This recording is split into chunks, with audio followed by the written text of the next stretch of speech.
Welcome to top 9 news. తమిళనాడులో deputy CM powerful speech. Jagan కు Nimmala counter. Pawan ను విమర్శించే వారిపై జనసేన ఫిర్యాదులు. ఇలాంటి టాప్ 9 ఏపీ న్యూస్ ఇప్పుడు చూద్దాం. తమిళనాడు మధురైలో మురుగన్ మానాడు కార్యక్రమానికి హాజరయ్యారు AP deputy CM Pawan Kalyan. Hindu మతాన్ని ప్రశ్నించడానికి మీరెవరు అంటూ అధికార పార్టీని ప్రశ్నించారు. దయచేసి మమ్మల్ని రెచ్చగొట్టకండి, శాంతంగా ఉన్నామని అసమర్థులం అనుకోవద్దంటూ గట్టిగానే మాట్లాడారు. జగన్ కు ప్రజాస్వామ్యంలో ఉండే హక్కు లేదన్నారు మంత్రి నిమ్మల రామానాయుడు. కూటమి ప్రభుత్వానికి చెడ్డ పేరు తెచ్చేందుకే హింసను ప్రేరేపిస్తున్నారని మండిపడ్డారు. పరామర్శల పేరుతో దండయాత్రలు చేస్తున్నారని, శాంతి భద్రతలకు విఘాతం కలిగిస్తున్నారంటూ ఆరోపించారు. తాడేపల్లిలో జగన్ నివాసం దగ్గర భద్రతపై ఆందోళన వ్యక్తం చేస్తోంది వైసీపీ. కారులో వచ్చి జగన్ నివాసంలోకి తాటికాయలు విసిరారు దుండగులు. ఈ ఘటనపై పోలీసులకు ఫిర్యాదు చేశారు నేతలు. సీసీటీవీ ఫుటేజ్ ని కూడా పోలీసులకు అందించారు. పల్నాడు జిల్లా రెంటపాళ్లలో జరిగిన జగన్ పర్యటనలో నిబంధనల ఉల్లంఘనపై పోలీసులు కేసు నమోదు చేశారు. అంబటి రాంబాబుతో పాటు పలువురు వైసీపీ నేతలపై కేసు నమోదు చేశారు. అధికార పార్టీ నేతలతో పాటు పోలీసుల తీరుపై మండిపడ్డారు అంబటి రాంబాబు. రెంటపాళ్ల పర్యటనలో సింగరయ్యను జగన్ కారు ఢీకొన్నట్లు కథ అల్లుతున్నారన్నారు. జగన్ బయటికి రాకుండా అడ్డుకునే కుట్ర చేస్తున్నారని ఆరోపించారు అంబటి రాంబాబు. ఎన్ని తప్పుడు కేసులు పెట్టుకున్నా భయపడే ప్రసక్తే లేదన్నారు. కాకినాడ జిల్లా పిఠాపురంలో జనసేన నేతలు పోలీసులను ఆశ్రయించారు. యోగాతో రిలాక్స్ అవుతున్నారంటూ పవన్ కళ్యాణ్ ను అవమానించిన వారిపై చర్యలు తీసుకోవాలని కోరారు. కాకాణిని పీటీ వారెంట్ తో బయటికి తీసుకువెళ్లినా జగన్ మాత్రం జిల్లాకు రావడం ఖాయమన్నారు మాజీ మంత్రి అనిల్. తన తండ్రిని కలిసేందుకు ములాఖాత్ ఇవ్వడం లేదన్నారు కాకాణి పూజిత. ఇప్పుడు చేసిన ప్రతి పనికి భవిష్యత్తులో టీడీపీ నేతలు సమాధానం చెప్పుకోవాల్సి ఉంటుందన్నారు. కృష్ణా జిల్లాలో డిఎస్సీ ఉపాధ్యాయుల బదిలీ కౌన్సిలింగ్ గందరగోళంగా మారింది. ఖాళీలన్నింటినీ చూపించాలని ఆందోళనకు దిగారు ఉపాధ్యాయులు.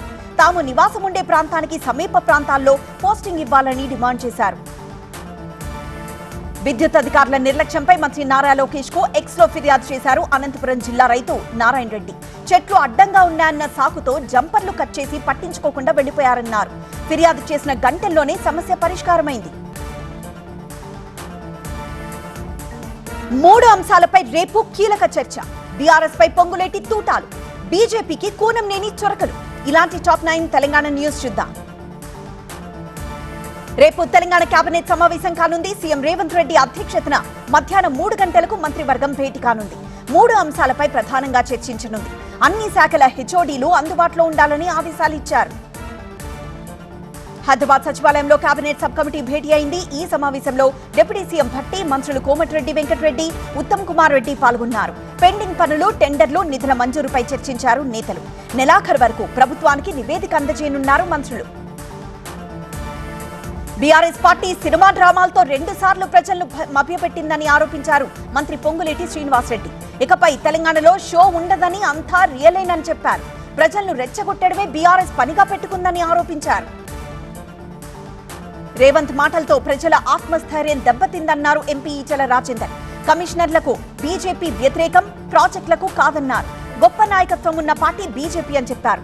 సికింద్రాబాద్ లో మోదీ 11 ఏళ్ల పాలనపై బీజేపీ వికసిత్ సంకల్ప సభ నిర్వహించారు. ఈ సభలో సునీల్ బన్సల్, కిషన్ రెడ్డి, బండి సంజయ్ పాల్గొన్నారు. కాళేశ్వరంపై మోదీ చెప్పిందే బీజేపీ విధానమన్నారు కేంద్ర మంత్రి బండి సంజయ్. ఊసరవెల్లిలా స్టాండ్ మార్చుకునే పార్టీ బీజేపీ కాదన్నారు. కేసీఆర్ కుటుంబానికి కాళేశ్వరం ప్రాజెక్టు ఏటీఎం అని విమర్శించారు. కేసీఆర్ పై రాష్ట్ర ప్రభుత్వం ఎందుకు చర్యలు తీసుకోవడం లేదన్నారు. బీఆర్ఎస్, కాంగ్రెస్ ఒక్కటేనన్నారు. ఎర్ర జెండాను చూస్తే బీజేపీ పార్టీ భయపడుతుందన్నారు ఎమ్మెల్యే కూనంనేని సాంబశివరావు. ప్రశ్నించే మావోయిస్టులను చంపడం దారుణమన్నారు. భూమి, భుక్తి కోసం పోరాటం చేసిన మావోయిస్టులను చంపడం ఆపివేయాలన్నారు. మంచిర్యాల జిల్లా 4వ మహాసభల సందర్భంగా ఏర్పాటు చేసిన మహాసభలో ఈ వ్యాఖ్యలు చేశారు. కాంగ్రెస్ రైతు భరోసా ఎన్నికల స్టంట్ అని మాజీ మంత్రి వేముల ప్రశాంత్ రెడ్డి అన్నారు. సీఎం రేవంత్ రెడ్డికి రైతులపై ప్రేమ లేదన్నారు. స్థానిక సంస్థల ఎన్నికల కోసం రైతులను మోసం చేస్తున్నారని విమర్శించారు. ఈడీ, సీబీఐలు కేసీఆర్ ను అడ్డుకోలేవన్నారు మాజీ మంత్రి జగదీష్ రెడ్డి. కేసీఆర్ ను జైల్లో పెట్టాలని చూస్తున్నారన్నారు. జాతీయ పార్టీలతో తెలంగాణకు ఎప్పుడూ న్యాయం జరగలేదన్నారు. తెలంగాణ వెనుకబాటుకు టీడీపీ, కాంగ్రెసే కారణమన్నారు. ఎమ్మెల్యే కౌశిక్ రెడ్డిపై అట్రాసిటీ కేసు నమోదు చేయాలని సుబేదారి పిఎస్ లో యూత్ కాంగ్రెస్ నేతలు ఫిర్యాదు చేశారు. దళిత ఎమ్మెల్యేలు, మంత్రులపై అనుచిత వ్యాఖ్యలు చేశారని మండిపడ్డారు. కౌశిక్ రెడ్డి వెంటనే క్షమాపణలు చెప్పాలని డిమాండ్ చేశారు. ఆఫీసుల ముందు టీచర్ల ఆందోళన. శ్రీశైలంలో 2 ఉద్యోగులపై వేటు. హోటళ్లలో కుళ్ళిన మాంసం అమ్మకం. వీటితో పాటు మరిన్ని పల్లె వార్తల్ని ఇప్పుడు చూద్దాం. విశాఖ డీఈఓ ఆఫీస్ ముందు ఎంటీఎస్ టీచర్లు ఆందోళనకు దిగారు. 2 ఏళ్లుగా ఏజెన్సీలో పనిచేసిన తమను సాధారణ బదిలీల్లో మళ్లీ ఏజెన్సీకే పంపించడంపై ఆవేదన వ్యక్తం చేశారు. ఎంటీఎస్ టీచర్లకు న్యాయం చేస్తామని కూటమి ప్రభుత్వం హామీ ఇచ్చి అమలు చేయడం లేదని ఆరోపించారు. భారతదేశ రాజకీయాల్లో బీసీ ఉద్యమం ఒక నిశ్శబ్ద విప్లవంగా మారిందన్నారు ఐఏఎస్ అధికారి పరికిపండ్ల నరహరి. మంచిర్యాలలోని బీసీ కులాల ప్రతినిధులు నిర్వహించిన ఓబీసీల పోరుబాట పుస్తకాన్ని ఆయన ఆవిష్కరించారు. ఉత్తర దక్షిణాది భారతదేశంలో 37 సంవత్సరాలుగా బీసీ ఉద్యమాలు నిర్వహిస్తున్నామన్నారు. శ్రీశైలం దేవస్థానంలో 2 ఉద్యోగులపై సస్పెన్షన్ వేటు పడింది. శ్రీశైలం దేవస్థానం cashier Srinivasulu, junior assistant Manjunath ని సస్పెండ్ చేస్తూ ఆలయ ఈవో శ్రీనివాసరావు ఉత్తర్వులు జారీ చేశారు. గత నెల 27వ తేదీన చంద్రావతి కళ్యాణ మండపంలో జరిగిన హుండీ లెక్కింపులో ఉద్యోగులు అలసత్వం ప్రదర్శించడంతో ఈ చర్యలు చేపట్టారు. కృష్ణా జిల్లా మోపిదేవి మండలంలో మట్టి మాఫియా రెచ్చిపోతోంది. ఉత్తర చిరువోలులంక గ్రామం నుంచి పెద్ద ఎత్తున మట్టి తవ్వకాలు చేపట్టారు అక్రమార్కులు. మట్టి తవ్వకాల కారణంగా పొలం గట్లు విరిగిపోతున్నాయని ఆందోళన వ్యక్తం చేస్తున్నారు రైతులు. ముందే మురిపించిన వర్షాలకు వెనుక పట్టడంతో రైతులు అవస్థలు వర్ణనాతీతంగా మారాయి. సిద్దిపేట జిల్లా దుబ్బాక నియోజకవర్గంలో విత్తనాలు మొలకెత్తక ఏం చేయాలో దిక్కుతోచని స్థితిలో పడ్డారు. వర్షాల కోసం ముత్యంపేట మహిళలు బతుకమ్మ ఆడుతూ వరుణదేవుడికి పూజలు చేశారు.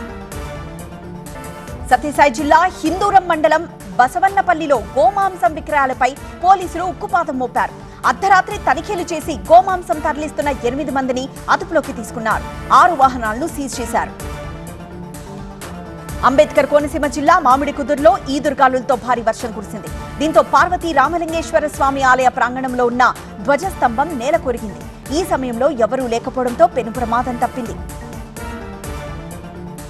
శ్రీ సత్యసాయి జిల్లా పుట్టపర్తిలో భారీ వర్షం కురిసింది. రహదారులపై మోకాలి లోతు నీళ్లు ప్రవహించడంతో రహదారులు ప్రజలు తీవ్ర ఇబ్బందులు పడుతున్నారు. సత్యమ్మ దేవాలయం చుట్టూ నీరు చేరడంతో దేవాలయ ప్రాంగణం మడుగును తలపించింది.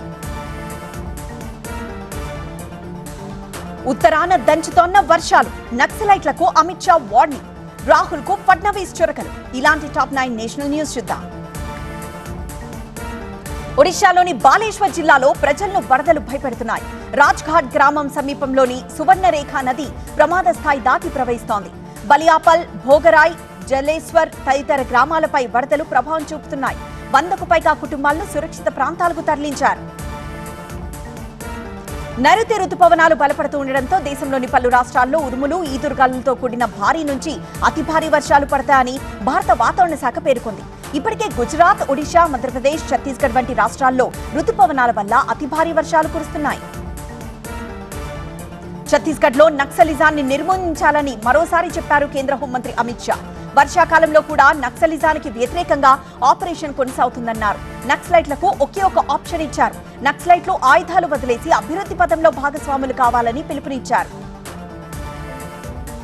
మేక్ ఇన్ ఇండియా కాస్త అసెంబ్లింగ్ ఇండియాగా మారిందంటూ రాహుల్ గాంధీ చేసిన పోస్ట్ పై మహా సీఎం ఫడ్నవీస్ మండిపడ్డారు. రాహుల్ కు మేక్ ఇన్ ఇండియా అంటే ఏంటో తెలియదన్నారు. యూపీఏ ప్రభుత్వ హయాంలో భారతదేశ ఆర్థిక వ్యవస్థ 11వ స్థానంలో ఉంటే మోదీ వచ్చాక 5వ ఆర్థిక వ్యవస్థగా తీర్చిదిద్దామన్నారు.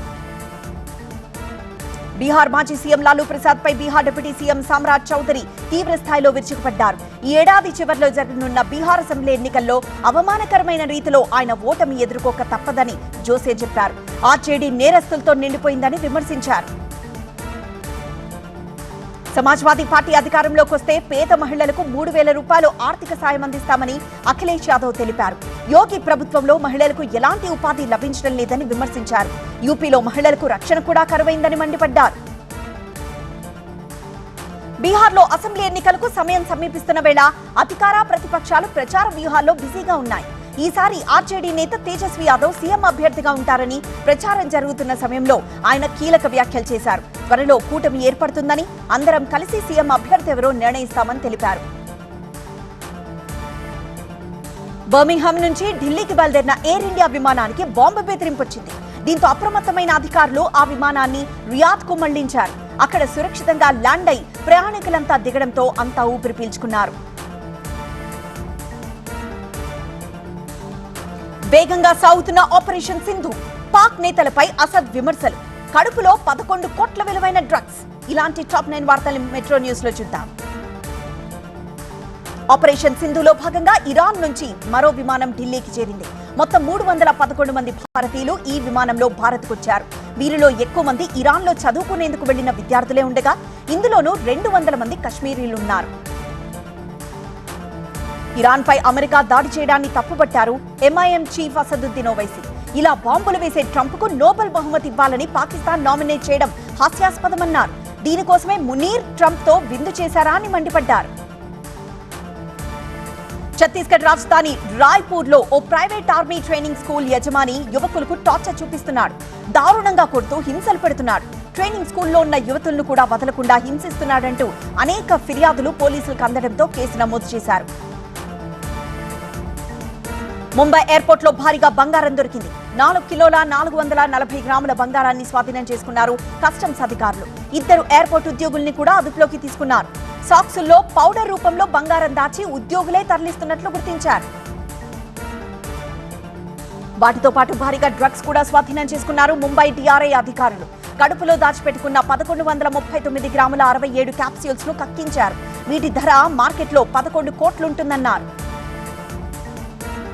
బాచుపల్లిలో దొంగ నోట్లు కలకలం రేగింది. 15 లక్షల రూపాయల విలువైన దొంగ నోట్లను పట్టుకున్నారు పోలీసులు. ఏపీకి చెందిన పత్తిపాటి ప్రేమచంద్ అనే వ్యక్తిని అదుపులోకి తీసుకున్నారు. పాటిగడ్డ సన్ స్టీల్ షాప్ లో చోరీ కేసును ఛేదించారు పోలీసులు. 46 లక్షల రూపాయలను రికవర్ చేసినట్లు north zone DCP Rashmi Perumal ప్రకటించారు. 30 సీసీటీవీలు చెక్ చేసి బస్సులో పారిపోతూ ఉండగా దొంగను ఆదిలాబాద్ లో పట్టుకున్నారు. సీఎం రేవంత్ ను మర్యాదపూర్వకంగా కలిశారు ప్రముఖ ఆంకాలజిస్ట్ నోరి దత్తాత్రేయుడు. విద్యా వైద్య రంగాల అభివృద్ధికి రాష్ట్ర ప్రభుత్వ కృషిని అభినందించారు. రాష్ట్రంలో క్యాన్సర్ కేర్ సిస్టమ్ అభివృద్ధికి ప్రభుత్వానికి అన్ని విధాలా సహకరించేందుకు సిద్ధంగా ఉన్నామన్నారు. తూర్పు నావికాదళంలో చేరింది ఐఎన్ఎస్ నీలగిరి యుద్ధ నౌక. విశాఖలో సంప్రదాయ రీతిలో నీలగిరికి ఈస్టర్న్ కమాండ్ లో స్వాగతం లభించింది. 17A స్టెల్త్ ఫ్రిగేట్ నౌకల్లో మొదటిది నీలగిరి. సంధ్యా శ్రీధర్ ఆగడాలు రోజుకొకటి వెలుగు చూస్తున్నాయి. మాగంటి గోపీనాథ్ తర్వాత నువ్వే అని బెదిరిస్తూ బీఆర్ఎస్ లీడర్ కేఎన్ రెడ్డికి ఆడియో రికార్డు పంపాడు. మాగంటికి బ్లాక్ మ్యాజిక్ చేశానని, నీకు కూడా చేస్తానంటూ తీవ్రంగా బెదిరించాడు. సత్యసాయి జిల్లాలో రౌడీ షీటర్ మెరిమిశెట్టి పాండుని అరెస్ట్ చేశారు పోలీసులు. వివిధ వ్యాపారాల పేరుతో పెద్ద ఎత్తున మోసాలకు పాల్పడ్డాడు సునీల్. స్థల వివాదంలో దాడులకు దిగిన పాండును అరెస్ట్ చేశారు పోలీసులు. అతడిపై ఏపీ, తెలంగాణ, కర్ణాటక, తమిళనాడు, యూపీలో మొత్తం 47 కేసులున్నాయి. ఆదిలాబాద్ జిల్లా గుడిహత్నూర్లో అమానుషం వెలుగు చూసింది. బాలికతో చనువుగా చాటింగ్ చేసి అనంతరం న్యూడ్ వీడియోలు బయటపడతానంటూ బెదిరింపులకు దిగాడు ఓ యువకుడు. బాలిక న్యూడ్ కాల్స్ ను స్నేహితులతో షేర్ చేశాడు. దీంతో ఆ బాలిక ధైర్యం చేసి పోలీసులకు ఫిర్యాదు చేయడంతో 8 మందిని అరెస్ట్ చేశారు. భైంసాలో భారీ దొంగతనం సీసీటీవీలో చిక్కింది. రాహుల్ నగర్ లోని గుజ్జారాం అనే వ్యక్తి ఇంట్లో దొంగలు పడ్డారు. ఇంట్లో వారు శుభకార్యానికి వెళ్లిన సమయంలో దొంగలు 30 తులాల గోల్డ్ ను ఎత్తుకు వెళ్లారు.